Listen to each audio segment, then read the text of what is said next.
Reflection of the Holy Eyes। नेत्रहीन के लिए दिव्य दृष्टि, दृष्टि जो अंतर्मन के दृश्य दिखाए, सैर कराए। प्रस्तुति दिव्यांग सेवा ब्रह्मा कुमारी, माउंट आबू, राजस्थान।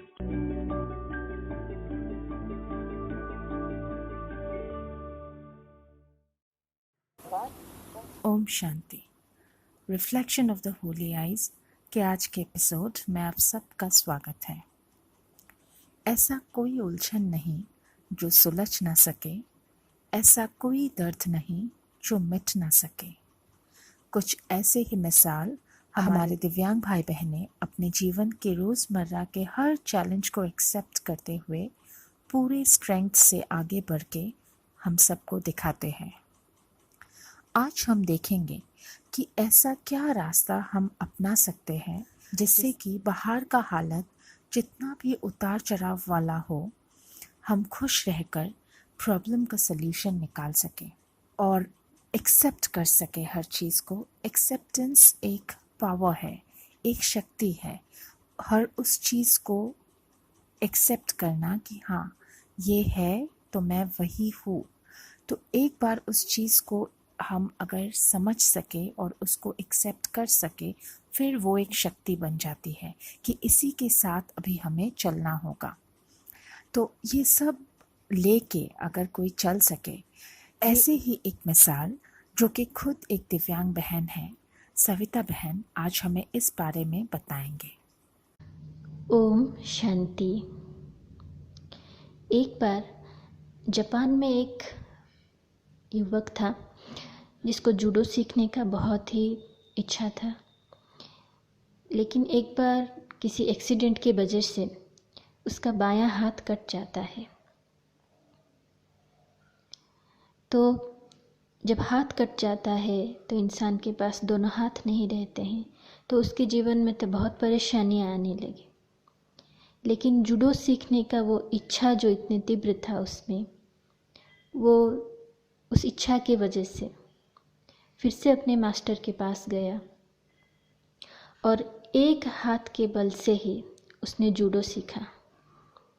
और उस मास्टर ने उस एक हाथ को ऐसे शक्तिशाली बनाया, ऐसे ट्रिक्स सिखाए कि जैसे ही वो युवक जूडो की कंपटीशन में जाता तो उनके जो ओपोनेंट्स होते हैं उसको हराने के लिए उसका बायां हाथ को पकड़ना बहुत ज़रूरी होता है, क्योंकि इस युवक का बायां हाथ ही नहीं था तो उसको कोई हरा ही नहीं पाते थे।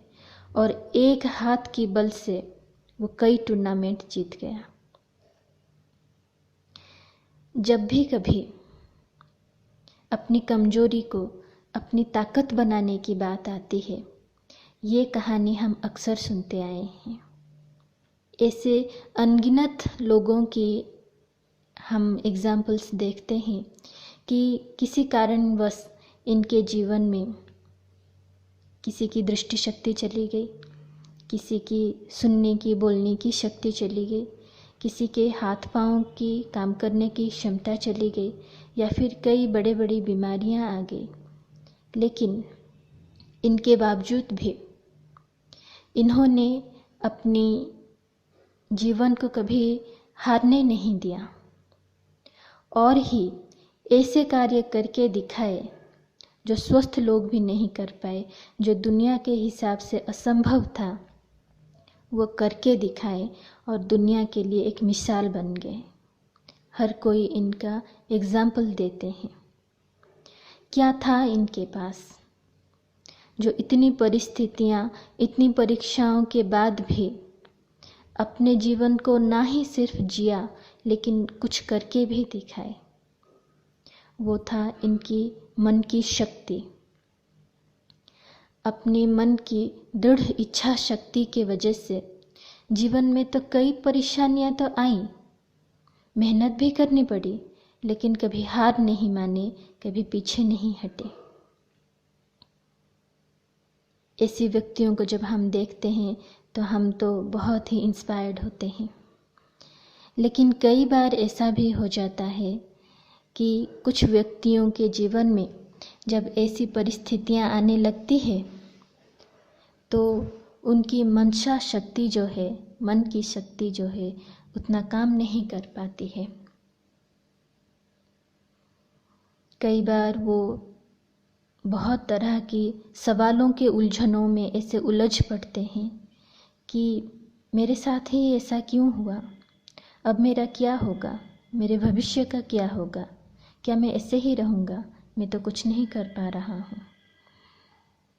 ऐसी परेशानियों की उलझनों में उलझ जाते हैं या फिर बसीभूत होकर के यही सोचते हैं कि अभी तो जीवन ऐसी ही है, अभी तो मैं आगे कुछ और नहीं कर सकता, और अपने से हार जाते हैं और ऐसे ही एक दुख भरी जीवन जीना शुरू करते हैं।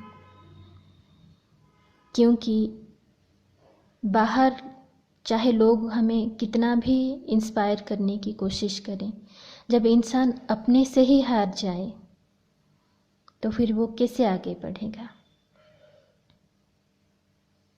इसलिए जब हम खुद ही खुद को स्वीकार नहीं कर पाएंगे तो परिस्थितियों को हम कैसे पार कर पाएंगे।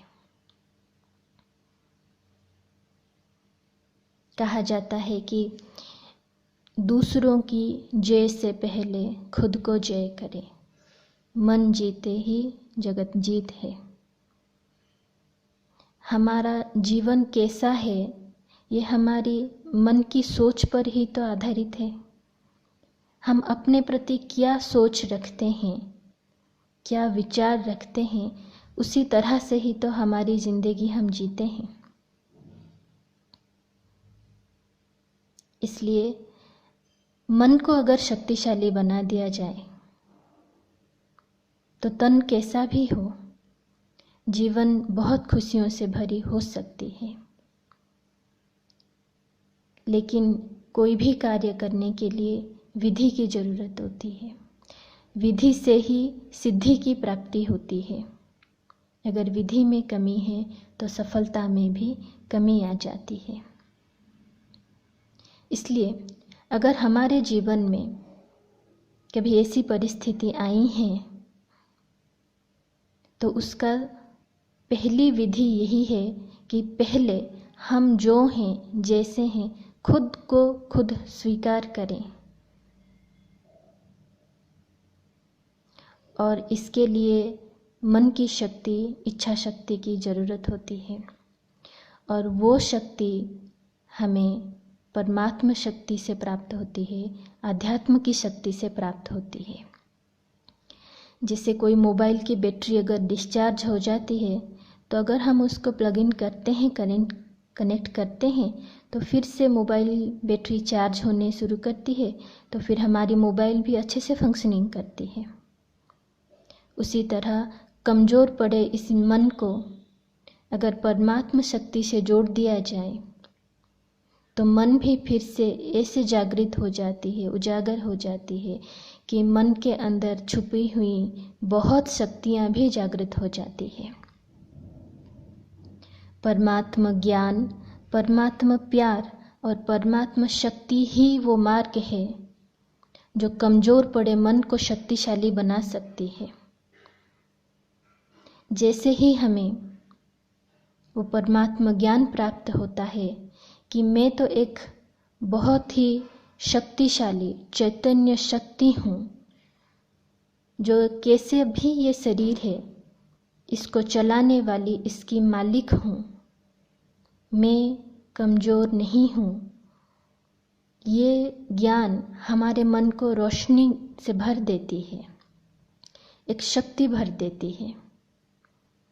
परमात्मा ज्ञान हमें अपने भीतर ले जाता है, अंतर मन को ऐसे रोशन कर देती है कि जिंदगी को किस मार्ग पे ले जाना है ये हमें बताती है। जब बाहर की रोशनी हमारे जीवन में ना आ सके तब अपने अंतर मन को रोशन करें। जब हम बाहर को नहीं बदल सकते तो अपने अंदर को तो बदल सकते हैं, अपने आप को तो सशक्त बना ही सकते हैं। जब हम अपने भीतर देखेंगे तो हमारी अंदर की शक्तियाँ जागृत होंगी, तो हम बेहतर से बेहतर बनते जाएंगे।